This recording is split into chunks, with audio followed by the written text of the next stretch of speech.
Mano, esse anime atrasou tanto que se meu vídeo sair atrasado também, foda-se. Fala galera, tudo beleza? Arthur Dias aqui pra finalmente falar sobre a adaptação caótica de Nier Automata. Nier Automata é provavelmente um dos meus jogos favoritos. É um jogo que eu peguei pra conhecer há uns 2 anos atrás. Eu fiquei simplesmente encantado. Nossa, eu fui fumado pelo jogo, porque eu não conseguia parar de jogar ele. E quando anunciaram no ano passado que Nier ia receber uma adaptação pra anime, o meu cu trancou. Porque eu já tava imaginando, puta merda, lá vem mais um Persona 5 Danganronpa da vida. Ainda mais porque tava com toda aquela questão do Nier Replicant tá recebendo um remake. Eu falei, pronto, estão fazendo esse anime de Nier só pra surfar no hype do remake do Replicant, né? Fazer um resumão do Automata, socar um jogo de 30 horas ali num animezinho de 12 episódios. Que com toda certeza vai ser extremamente mal feito, extremamente mal animado, que não vai fazer jus nenhum à porra do jogo. Foi mais ou menos. A questão de estar mal animado pra caralho, realmente está. Tanto que quando o anime de Nier lançou, ele foi extremamente criticado por conta disso, e a animação ela tava tão conturbada que Nier teve diversos hiatos. A gente teve um hiato no episódio 3 e depois a gente teve um hiato no episódio 8 que só voltou recentemente quando lançou os 4 últimos episódios assim, de uma vez. Provavelmente o One olhou, mano, a gente já enrolou demais o anime de Nier. Lançou 4 episódios no mesmo dia. Mas o que eu acho curioso do anime de Nier é que diferente dos 2 animes ali que eu comentei, que era adaptação de jogo também, Persona 5 e Danganronpa, Nier realmente tenta se esforçar em adaptar o jogo. Ele tenta realmente passar o jogo, a narrativa do jogo, a forma como a história vai ser contada. Ele simplesmente não pega apenas os eventos ali, vai contando de qualquer jeito, como um resumo mesmo, que é o caso de Persona 5, é o caso de Danganronpa, onde os eventos, os acontecimentos são jogados de formas extremamente avulsas, porque é feito para um público que já conhece tudo aquilo. Nier tenta contar tudo certinho, tenta contar a narrativa do jogo de uma forma bem consistente, de uma forma bem coesa. Só que eu acho triste que pegaram para se esforçar tanto em fazer uma adaptação de jogo mesmo, justamente com Nier Automata, que sinceramente eu acho que é uma obra extremamente difícil para passar para qualquer outra linguagem que não seja a de jogo, principalmente por conta do diretor do jogo mesmo, que é o Yoko Taro, que é um cara levemente excêntrico, é um cara que gosta de utilizar todos os recursos que ele tem na mídia de videogame mesmo para contar a história, para contar a narrativa, para causar imersão no jogador. Nem que esse recurso precise ser a porra dos créditos, ele usa. E Nier Automata tem muita coisa que quando você passa ele para uma outra mídia, acaba se perdendo um pouco. Para quem não conhece Nier, basicamente ele aborda um exército de androides chamado Yorha, que segue o conselho da humanidade. Basicamente, há centenas de anos atrás, a Terra foi invadida por alienígenas com exércitos de máquinas e acabou dizimando boa parte da humanidade, e a humanidade acabou fugindo para a Lua, onde ela se isolou para se proteger e acabou criando androides, né, que é essas tropas da Yorha, para tentar retomar a Terra. E na Terra mesmo fica alguns outros androides que acabam ficando mais avulsos ali, né, não tem tanta orientação, não tem tanta coisa ali do que eles devem fazer, eles só tentam proteger o lugar onde eles estão, enquanto travam essa guerra contra as máquinas alienígenas. A proposta ela é muito simples, ela é muito básica, é basicamente um jogo meio pós-apocalíptico e os caramba, mas a grande questão de Nier é a imersão dele e a forma como vai retratando algumas coisas. Nier é um jogo com muitos temas mais voltados para filosofia, para existencialismo, niilismo, e é um jogo bem reflexivo, muito pela ambientação dele, né?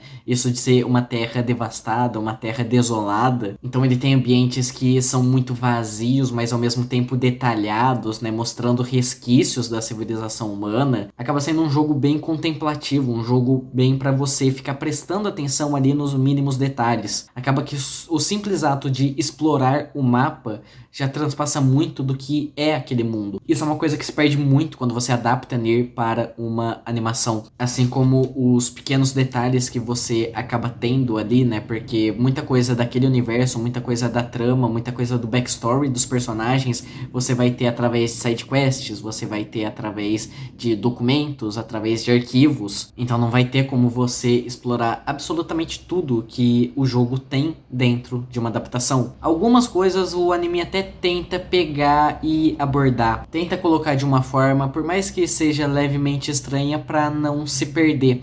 como é o caso do Emil, que é um NPC que fica rondando o mapa ali, um mercador e os caramba, e tipo, você não tem uma quest principal com ele não é um personagem central da trama, ele é um NPC que tá ali e é um NPC que ele é relevante pra lore de Nier, né, e pra lore de Drakengard, que é a franquia que o Automata ele acaba fazendo parte. Então, pra não perder esse personagem que já vem de outros jogos, né, e acaba tendo um pouco essa relevância por conta disso, eles colocaram o Emil ali meio que como o deus da vila dos droids, uma figura de adoração ali, e que quando o 9S entra em contato com essa figura que tá ali preso, tá ali imóvel, acaba tendo alguns flashes ali do Nier Replicant mesmo. É interessante, mostra realmente que a equipe que tá fazendo o anime quer tentar fazer algo legal, né? Não quer jogar as coisas do jogo ali completamente avulso, tá tentando encaixar uma coisinha na outra de forma consistente na linguagem de anime. Porém, enquanto a gente tem coisas como essa questão do Emil que realmente ficam legais, a gente tem outras questões que já ficam levemente conturbadas. Uma personagem, por exemplo, que ela é adicionada no anime, né, que ela não tinha no jogo,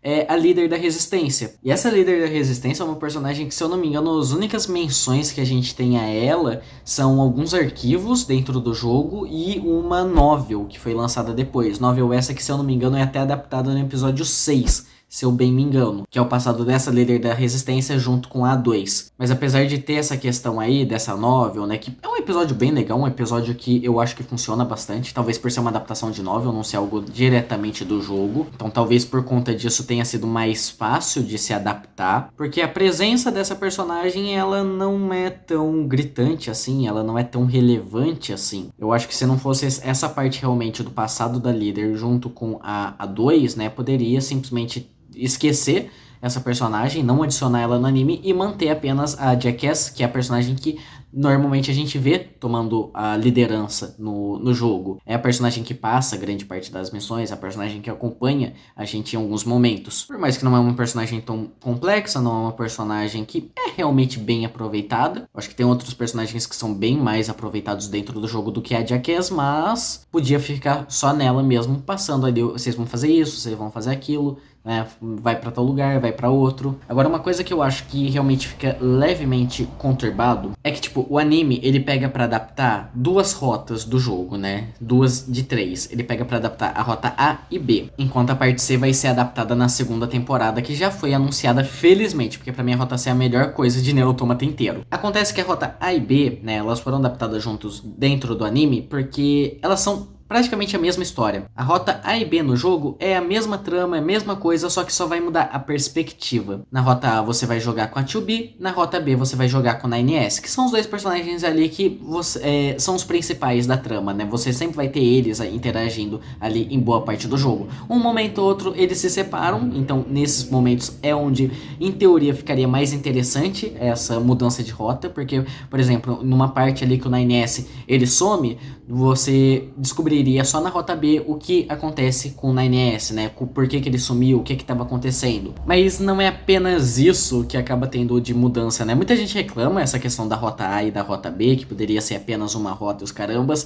mas eu discordo muito dessa questão pelo fator imersão do jogo mesmo. A 2B e o 9S são dois personagens que eles são muito opostos na forma de agir e na forma de se portar dentro da história. Muito disso por conta da função deles, e esse detalhe, né, essa questão da função e da personalidade deles impacta diretamente a gameplay e narrativa. A 2B é um modelo de batalha, então ela realmente tem a personalidade de um soldado, a personalidade que é mais fria. Ela tenta seguir a razão o máximo que ela pode no decorrer da trama inteira. Ela recebe uma ordem, ela segue essa ordem a ferro e fogo, sem parar pra se questionar, sem parar pra pensar no porquê que ela tá fazendo aquilo, ela simplesmente pega e vai. E a rota A, né, a rota que você joga com a 2B, é isso. Você recebe uma missão, você pega, faz essa missão, né? Se tiver inimigo no meio do caminho, você sai matando todo mundo. Ah, mas os robozinhos ali, eles ficam gritando por socorro.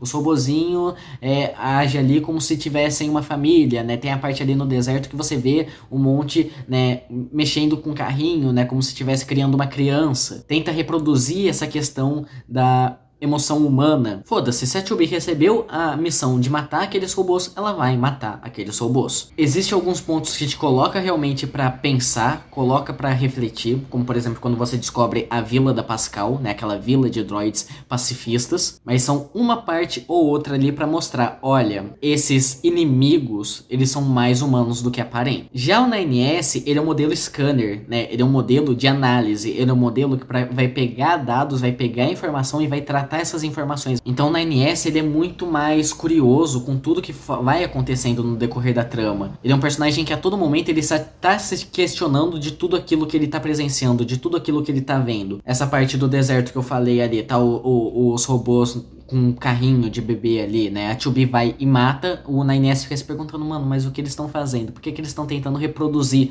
essa consciência humana? Tem na Vila da Pascal ali 2 droids específicos e ficam se tratando como irmãos. O 9S pega e questiona, mano, mas como que os robôs eles vão se considerar irmãos? É porque foi criado junto? Porque foi criado na mesma fábrica? O 9S ele tem essa questão. Isso é replicado dentro da gameplay com a função dele de hacking. Boa parte da gameplay dele, boa parte da ação do 9S vai ser baseado nessa função de hacking dele, onde hackeando os inimigos você também consegue as memórias dele. Então existem algumas partes que quando você passa com a 2B, você passa totalmente no foda-se, você passa matando todo mundo que você vê pela frente, você passa sem questionar absolutamente nada do que você tá fazendo. Mas quando você tá com 9S, você se coloca tanto nessa questão do personagem, né, nessa questão de ser mais curioso, nessa questão de querer descobrir mais, que quando você vai hackeando, você vai vendo as memórias daqueles inimigos, você já começa a se questionar daquilo que você está fazendo. Uma parte que pra mim grita muito isso, e eu acho que ficou muito mal adaptado como ficou no anime,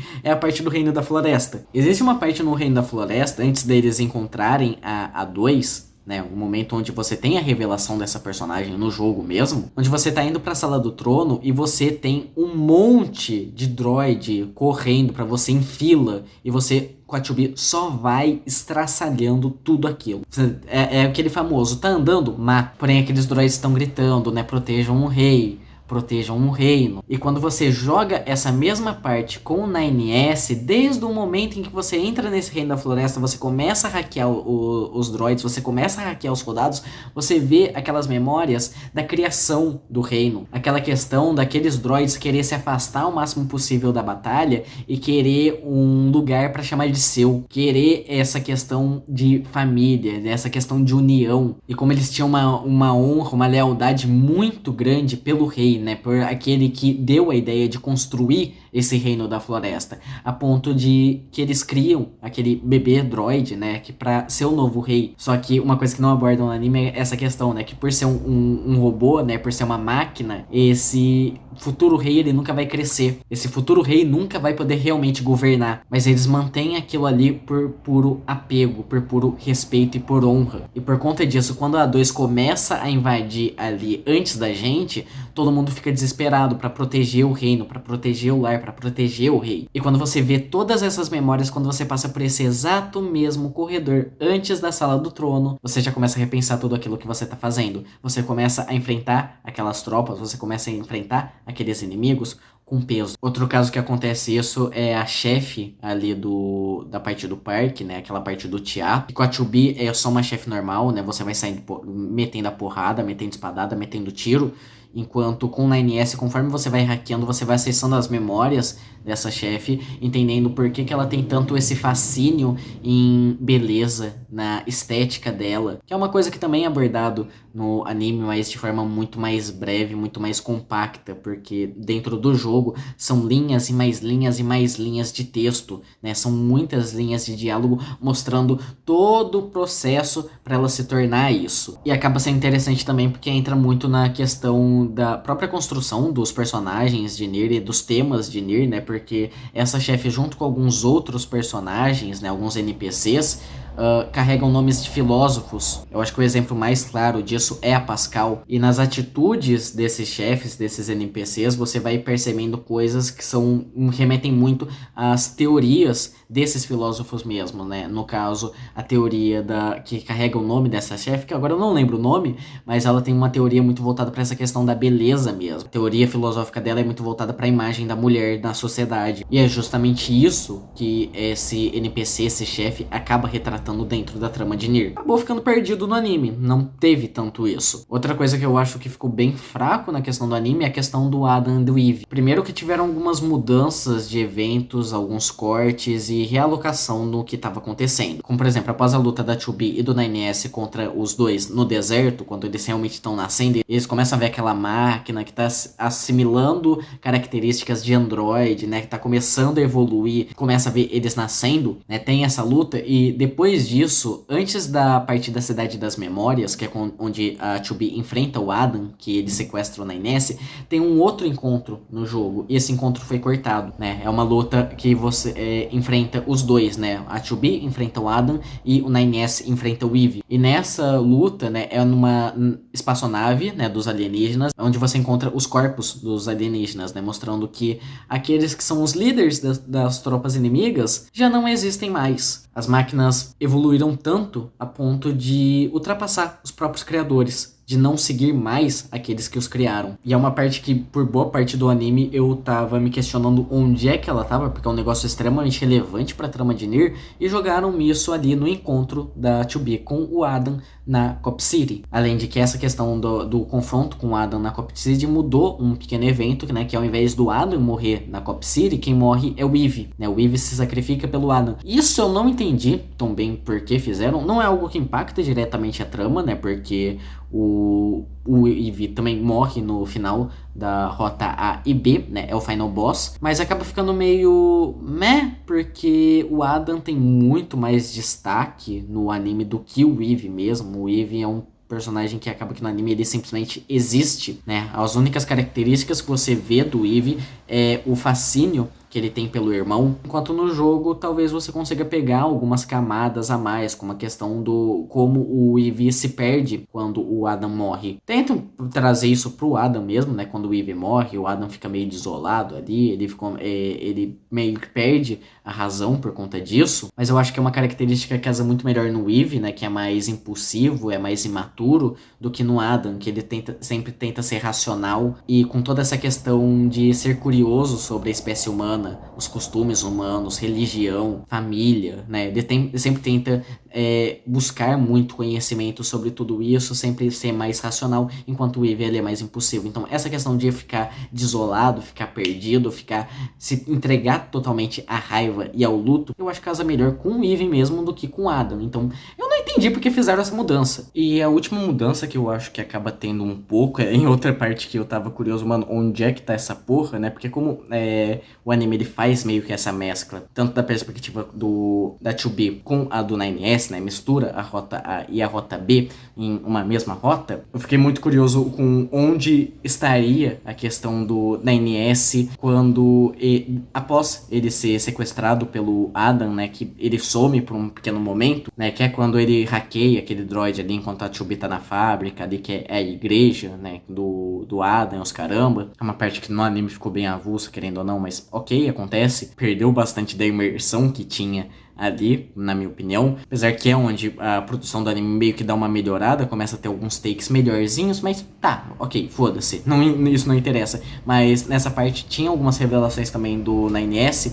e eu tava me perguntando, cadê, caralho? E acaba que só colocam na cena pós-créditos do episódio final, né, termina toda aquela treta com o Adam, né, com o take igualzinho o final da rota A e B no jogo mesmo, passa os créditos do jogo, né, com a mesma música, inclusive, que é uma música que, pelo final do jogo mesmo, né, ela me emociona bastante, né, tem um valor afetivo bem forte com essa música, e logo após entra essa parte do 9S, né, quando ele acorda após o confronto com o Adam em Cop City, e essa parte é outra parte que tá levemente alterada, né? Tem todo o negócio dele descobrindo coisa ali da humanidade, ele começando a já pegar alguns pontos, né, dessa questão misteriosa da humanidade na Lua, né, algumas coisas que estariam acontecendo, que no caso é aquela questão da humanidade não existir mais também, assim como os alienígenas. Só que eles alteraram porque no jogo, né, tem o 9S investigando esses arquivos. Logo após, ele hackeia a máquina para ajudar a 2B, né, ele sai por vontade própria do servidor e depois ele confronta a comandante sobre esses dados, né, onde realmente tem essa revelação da humanidade não existir mais. Já no anime, ele colocou essa questão do 9S investigando os servidores, né, reparando que tem coisas estranhas ali, né, dá um alerta que ele não tem permissão para ir além, ele continua, é atacado por um sistema de defesa e após isso encontra 2 programas misteriosos ali. Isso é um negócio que quando eu vi eu tomei um susto desgraçado, porque isso é coisa da Rota C, né, a Rota C que é a que de fato continua a trama após o confronto com o Adam e o Eve, que vai ser a trama da segunda temporada. Então eles já adiantaram uma coisa que é lá do final da Rota C aqui, né? Já colocaram aqui como foreshadowing. Isso eu achei realmente bem curioso, né? Isso é uma coisa que eu acho que até fizeram bem nessa questão do anime, né? Colocar alguns foreshadowings, né? Como, por exemplo, a relação da 2B com o 9S, né? Tem alguns foreshadowings ali que é de coisa que é mostrado mais pra frente dentro do jogo. E no anime ele já vai colocando ali algumas preparações de terreno um pouco mais evidentes do que realmente tinha dentro da campanha do jogo, dentro da interação dos personagens ali, conforme você explorava o mapa. Mas eu acho bem triste um pouco isso da adaptação de Nier, porque é uma adaptação que dá pra ver que, apesar dos pesares, apesar de uma produção meio complicada, uma produção meio conturbada, né, bem baixa verba em alguns momentos, né, principalmente envolvendo o CG, mas dá pra ver que eles queriam realmente fazer uma adaptação, queriam fazer algo legal envolvendo o Nier Automata, mas pela forma como o jogo funciona, como a história do jogo é contada, é bem conturbado fazer uma adaptação boa disso pra outra mídia, e acaba que Nier foi uma ótima tentativa, mas não foi lá uma boa execução. Eu realmente bato palma para o que tentaram fazer, mas eu não gostei de como ficou. Ter toda essa visão do jogo, ter todo esse apego ao jogo mesmo, acabou me fazendo ver o anime e ficar meio, putz, podia ser tão melhor, cara. Sendo bem honesto, para mim o melhor episódio do anime todo foi aquele episódio mesmo que pega o passado da A2, né, com o pessoal da Resistência, porque é algo realmente de fora do jogo, né? É algo que é voltado para os livros, é voltado para os novels, é um conteúdo que eu não conhecia. Ali eu realmente acho que foi bem contado, foi bem encaixado, foi bem desenvolvido. Foi só isso. Mas enfim, é isso que eu achei sobre o anime de Nier, né? Comentem aí embaixo se vocês assistiram, se vocês jogaram, o que vocês acham de Nier Automata e o que vocês acharam dessa adaptação. Eu vou ficando por aqui, a gente se vê no próximo vídeo. Falou!